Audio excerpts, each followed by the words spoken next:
Okay, ladies and gentlemen, let's take a deep breath and try to figure out what the fuck we just watched. 3.0 thrust us into a contextless action scene, and never went back later to explain why the fuck it ever happened in the first place. That is, how the parties involved even got into that situation. I don't mind in media res as a cinematic technique, but in media res starts us at a later point, and then goes to a point before that and builds up to it. So basically, it wasn't even in media res at all. There's a battle with an angel, presumably, though we never really know, since they just toss out the phrase pattern blue like candy, but it doesn't feel like a crucial point like fights with angels normally feel. We're never even told how he even got there, and so have no reason to care. I think people are so taken away with this initial action scene and music that goes with it, that they don't even care about why it was happening in the first place. There's actually a really similar scene at the beginning of 2.0. We're thrust into a random action scene and have no idea what's going on, at least initially. However, everything that's done wrong in 3.0 scene is done right in 2.0. We're immediately told what the problem is. The third angel, which has been in captivity, is now escaping. 3.0 also has an angel, but we have no idea why it's there, or what it's even supposed to be doing. Angels were supposed to be making mad dashes for Central Dogma to make contact with Lilith. We later find out that Lilith was destroyed somehow in the aftermath of 2.0. So what is this angel's purpose? What would it want with Unit 1? And if it isn't an angel, what is it?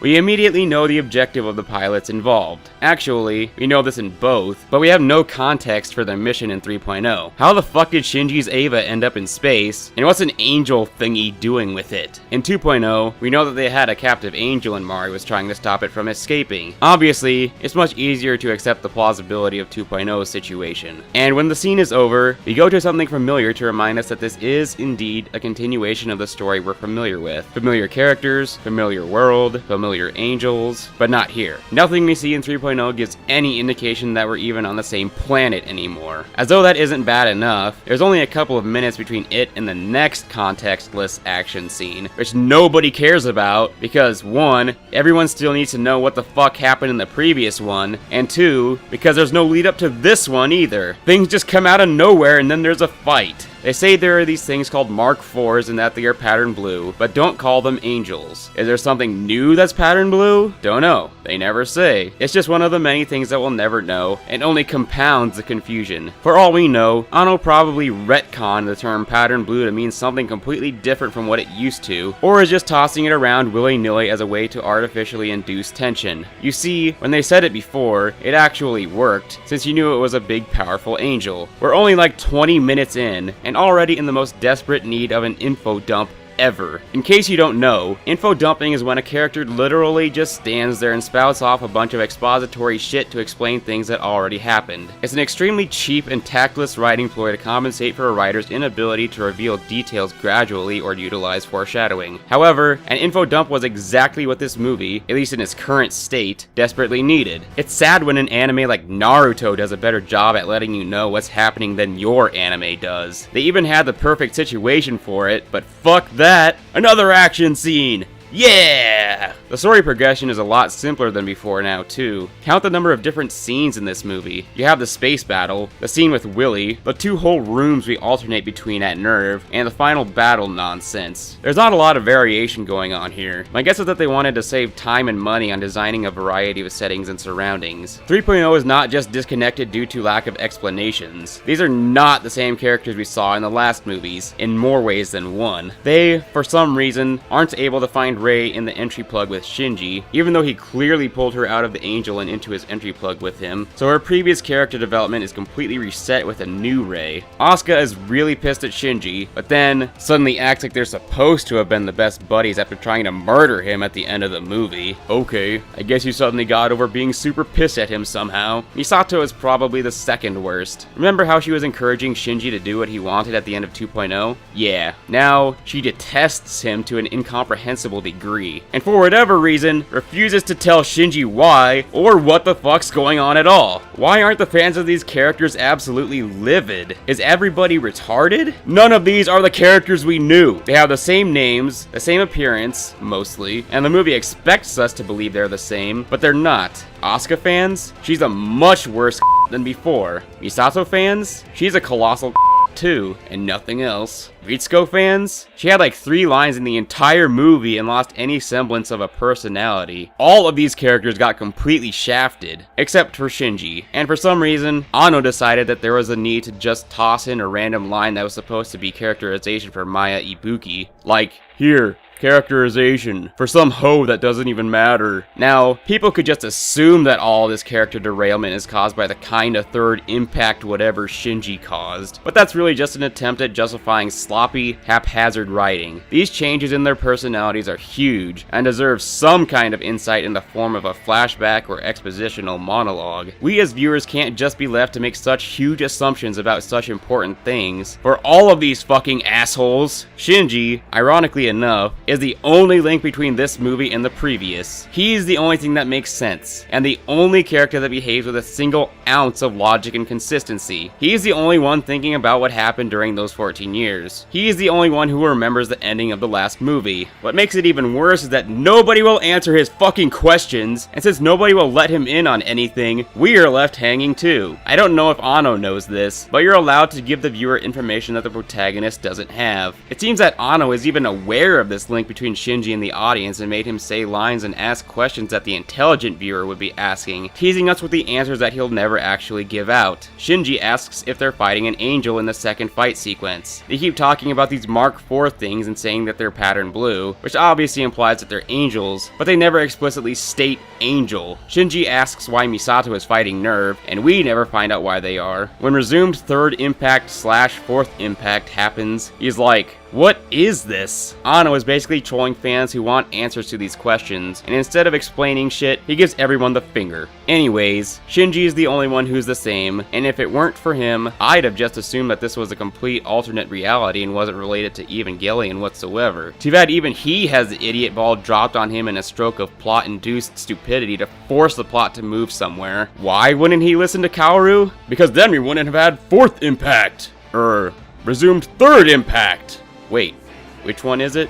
Who cares? Impacts! Yeah! And why hasn't there been a legitimate third impact by now? Couldn't the next angel have just rolled into Central Dogma unchallenged and make contact with Lilith? What even happened to Lilith? Are there even more angels now? I don't know. For all we know, there were no more angels because it was convenient, or inconvenient, for the plot. Shinji finally grew a pair only to get neutered instantly. He gets punished for manning up and becoming a better person by having his actions nearly end the world, and kill everyone in Tokyo 3, and having everyone hate him for it. Misato was cheering him on at the end of 2.0, only to cold shoulder him and leave him in the dark because of the consequences of those actions she herself encouraged him to do. I mean, how is he supposed to know that Anna would retcon the story and make it so third impact happened under different circumstances? Shinji switching sides on Willy and nearly causing this alleged fourth impact could have easily been averted if they just told him what the fuck was going on. He left because they were being to him and leaving him in the dark, so he had no reason to stay. Everyone's like, fuck you, Shinji. And he's like, why? Also, if his being alive could have had such catastrophic consequences, why didn't they just kill him? Why'd they have to use some stupid-ass plot device? So there was a retarded excuse for Kaoru to pointlessly commit suicide? God, that was stupid. Plus, Rei, who was the one who came to get him, and at that point, he didn't even know that it was a new Rei clone, and that the one that he had rescued had apparently disappeared in the entry plug for no reason, but Shinji didn't. Fuck you, Anno! Anyway, they told him absolutely nothing and had no reason not to, and if they had, the entire plot of the movie would have been undermined.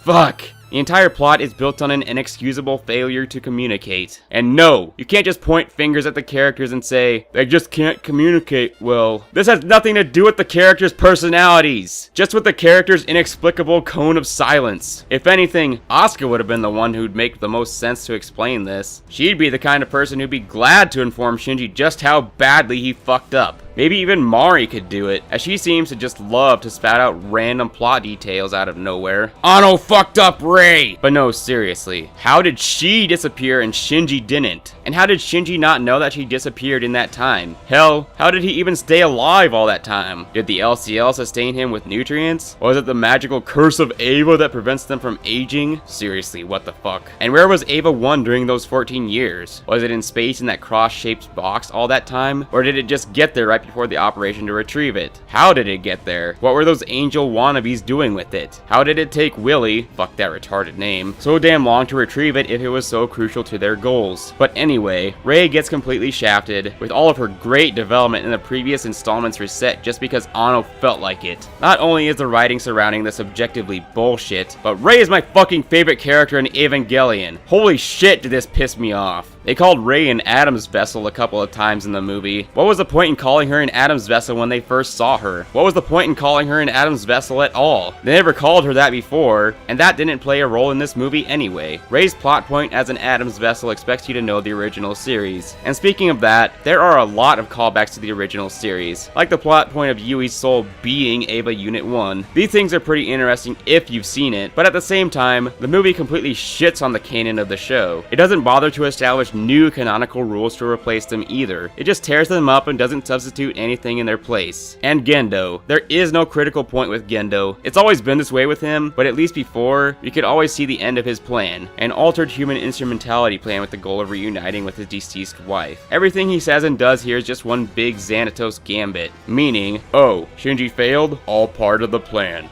Oh, Shinji succeeded? All part of the plan. He says some kind of farewell to all of Seele as though his instrumentality was inevitable. He was basically rubbing it in Sele's face. He also says, Yui, we'll meet again soon. But then when it's thwarted, he's like, oh yeah, totally according to plan. Gonna be pretty fucking awkward when you face those monoliths again after acting like you just beaten them. Also, so much for meeting Yui again soon, eh? I'm fairly convinced that there isn't actually an outcome that isn't what Gendo planned. But not because he's a good bad guy, because there's actually no planned outcome. The clown is just winging it until the world finally ends. There's no discernible reason for him to do anything that he's doing except for blind faith that everything that has happened, is happening, and will happen are some kind of means to an end. Asuka and Misato are done no justice whatsoever. Asuka had also been progressing by the end of Evangelion 2.0, but nope. Now she's just some cold-hearted, bitchy character who switches personalities at random. They're changed radically and not given the attention that's necessary to explain those changes. Kaoru is, let's face it guys, just a one-dimensional plot device. The only thing he has going on with his personality is that he's inexplicably infatuated with Shinji, just like he was in NGE, and his only purpose in the plot is to serve as someone to conveniently fill the void in Shinji's heart. People will say that Shinji's latching onto him makes sense, because he's lonely and shit, but it really doesn't, because of the fact that a major part of his character is his lack of willingness to trust and open up to others. In this film, he opens up to Kaoru in about 60 seconds. And finally, we have Mari, whom we still know nothing about. This was one of the problems with 2.0. Mari came out of nowhere and had no explanation or depth. I kept saying how 3.0 had better fucking give her some explanation, but we already know how much this movie refused to explain any of its bullshit, and Mari was no exception. Misato tries to defuse the situation and fails. But alas, Mari, the mystery woman who knows absolutely everything just for reasons convenient to the plot, somehow cancels forth Impact herself. Seriously, she's clearly omniscient.